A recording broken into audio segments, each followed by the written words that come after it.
May the words of my mouth, the meditations of our hearts be pleasing in your sight, O Lord, our rock and our Redeemer. Amen. God empowers God's beloved children to remain faithful in the face of temptation. God empowers God's beloved children to remain faithful in the face of temptation. So, Jesus has just been baptized, and then he goes into the wilderness led by the Spirit. And that word wilderness first caught my attention. Wilderness. So I pulled out my smartphone, looked up the word wilderness. What pops up? First I looked at wilderness in Luke, and it said that 12 or 13 times wilderness shows up. And the word for wilderness is eremos, which is where we get the word eventually arid or array, arid, eremos. 12 or 13 times, all in very specific situations. Times of barrenness, times of emptiness, times when there is nothing around, when the disciples say, Jesus, we're in the wilderness, there's nothing here to eat. And then Jesus miraculously feeds 5,000 men, not including the women and the children. Times of wilderness. So, when have you been in the wilderness? What does wilderness look like for you?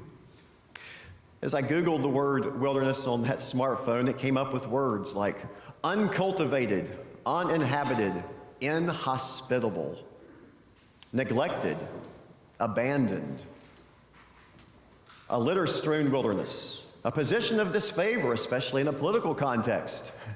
Anybody in the wilderness in the midst of politics these days? A wasteland, the Badlands. Badlands, and then it mentioned, I kept on Googling, I went in that dark hole of Badlands. Gosh, Badlands of South Dakota, North Dakota, Arizona, the Badlands all over the place. He even talked about Badlands inside of cities. Wilderness. And then the next thing I Googled after that, or the next thing that popped up after the definition of wilderness was this one. And it says, wilderness. A whole new concept of fun for your Smoky Mountain vacation. Wilderness at the Smokies, Water Park Resort and Family Entertainment Center. Has anyone been there before?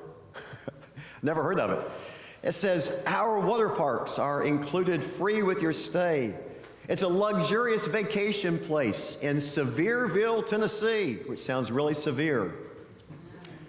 Wilderness is home to the Wild Water Dome, the Smoky Mountains' largest indoor water park, which features a see-through roof that will weatherproof your vacation and give you an opportunity to tan inside all year long.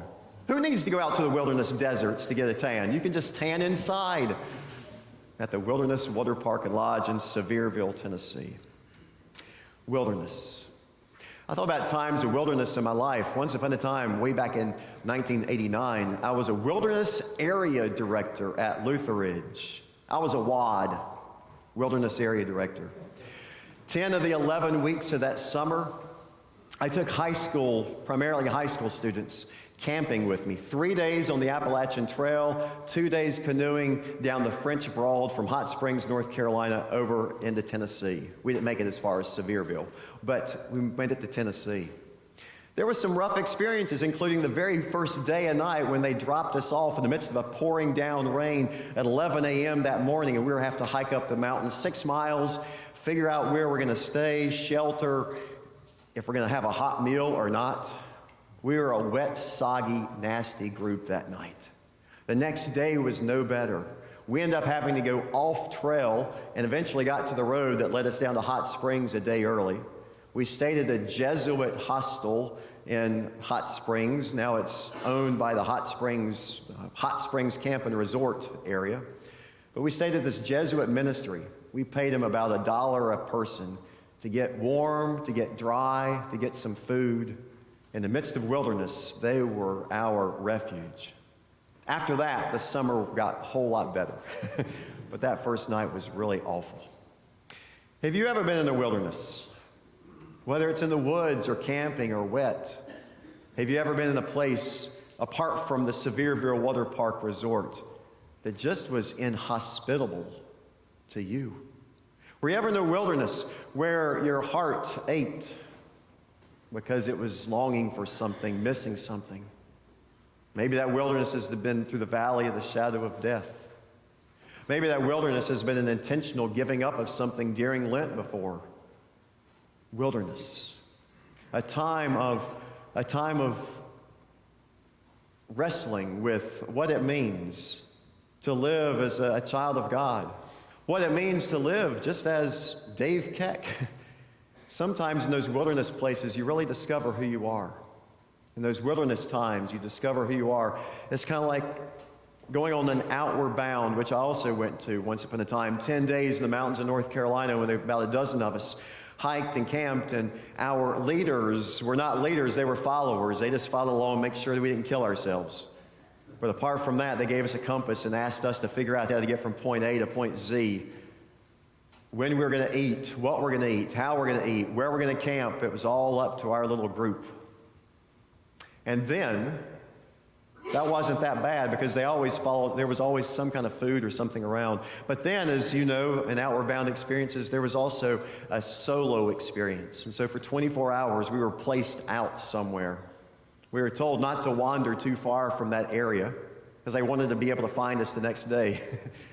But for 24 hours, we were by ourselves. Some, like me, just longed for a pillow. Some thought and dreamed of their favorite food. Some would rather have a door with a lock on it and a way to keep the critters away from them. It was just me and my sleeping bag and a wilderness. 24 hours of solitude. Some of you think that sounds pretty good, I'm sure. Lent is like that, though. The invitation and the challenge to go into Lent, into this journey as we sang about a while ago, but to go into an intentional springtime, springing forward, but also a springtime for the soul. Lent means the word spring. Springtime for the soul when we clean out stuff and we give up those things that give us comfort, maybe. Maybe sometimes those things that pacify us. Maybe some things that we are addicted to. Whether it be eating, shopping, coffee, chocolate. Whether it be blaming someone else. Or whether it even be helping others. We give up some things. We journey into a wilderness. We intentionally rely on God and maybe discover who we are in the midst of that. Jesus did that for us. He went into this wilderness experience. 40 days. His identity becomes known as this beloved child of God when he's baptized a few verses earlier. And then he's out there and it says the devil comes to him and says, if you are, twice, if you are the Son of God. And in the Greek, there's no question. It's not if you are the Son of God, rather compared to being if you are anybody else's son. It's if, and I know that you are. It's kind of like if you are Dave Keck Jr., and I know that you are son of David and Diana Keck. If you are wearing a blue shirt today, go Heels, you have to stand up, and I know who's wearing a blue shirt. There's no question about, from the devil, who this Jesus is. If you are, and I know that you are. But the devil is trying to cut short Jesus' mission before it even starts. Jesus, his identity as the Messiah becomes made known, though, in this text. And before Jesus speaks a word, before he preaches a word, before he heals anyone, Jesus' first identity claim is to say no. No to the devil, no to sin, no to temptation, no to those things in the world that would prevent him from relying on God as Father. This is who he is. In the midst of wilderness times, we discover who we are as well. Sometimes we hear a voice that says, you need to give up that pacifier. If you don't, you'll starve. If you don't, you'll go nuts. If you don't give up that pacifier, you won't be you anymore. I mean, if you do have that pacifier, you won't be you anymore. And if that does not work, the voice, like the devil, will move to level 2. That's not a pacifier, that's a power tool. That's how you get through life. That's who you are. Can't you tell the difference between a pacifier and the power tool? And if you don't fall for that one, like Jesus didn't, that devil or that voice will move to level 3 that says, if God really loves you, you can do whatever you want. You can turn this stone into bread. You can throw yourself off and the angels will catch you. If God really loves you, you can do whatever you want. Why waste your time on this dumb exercise? But if you don't know who that voice belongs to, then read Luke again. And then tell the devil to get lost. Tell the devil that you're on this wilderness experience, this outward bound experience, this time with you and Jesus, to be mindful of who you are and of who God is in your life. Better yet, be reminded that you are God's beloved, baptized child, just like Jesus.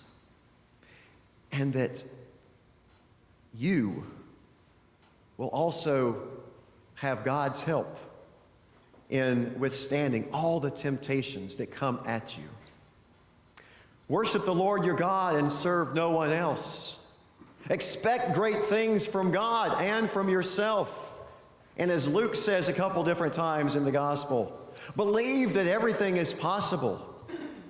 Why should any of us settle for anything less? So have a good Lent, whether you're at home or whether you're at the Sevierville Wilderness Park. Have a good Lent, whether or not you're giving up something or giving something else. Have a good Lent as you spring forward into spring in this intentional renewal and cleansing with God's help of your own soul. Amen.